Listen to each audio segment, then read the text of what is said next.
আন্দামানের সেই ভয়ঙ্কর জেলের নাম আমরা তো সবাই শুনেছি, যার নাম হচ্ছে কালাপানি।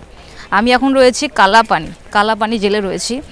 আর তখনকার দিনে কালাপানি বলা হতো কারণ চারদিকে সমুদ্র আর মাঝখানে হচ্ছে জেল। এখানে স্বাধীনতা সংগ্রামীদেরকে বন্দি করে রাখা হতো, তারা আর কেউ যেতে পারতো না। আর এত অত্যাচার করতো মানে ভিতরে না গেলে, তোমরা যদি না আসো তোমরা জিনিসটা না বুঝতে পারবে না।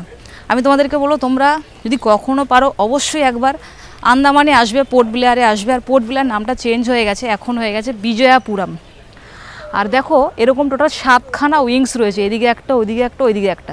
7খানার মধ্যে একটা হসপিটাল করে দিয়েছে, আর বাদবাকি রয়েছে। আর এইদিকে যারা থাকতো, একটা জিনিস লক্ষ্য করো, এই দিকে যারা থাকতো সেলের মধ্যে, তারা এই দিকের কাউকে দেখতে পারতো না। এই যে দেখো, এটা উল্টো সাইড। সব কটা জেলই ওরকমভাবে তৈরি করা। আর বৃষ্টি হচ্ছে, আর এখানে লাইট অ্যান্ড সাউন্ড হয় সন্ধেবেলা। আর বৃষ্টি হচ্ছে গুড়ি গুড়ি, আমি ভিজেও যাচ্ছি। এখন কোনো একটা জায়গায় দেখি কোনো একটা জায়গায় দাঁড়াই। কখনো রোদ্দুর উঠছে, কখনো আবার বৃষ্টি হচ্ছে। দেখো এই যেখানটা আবার রোদ্দুর আবার বৃষ্টি।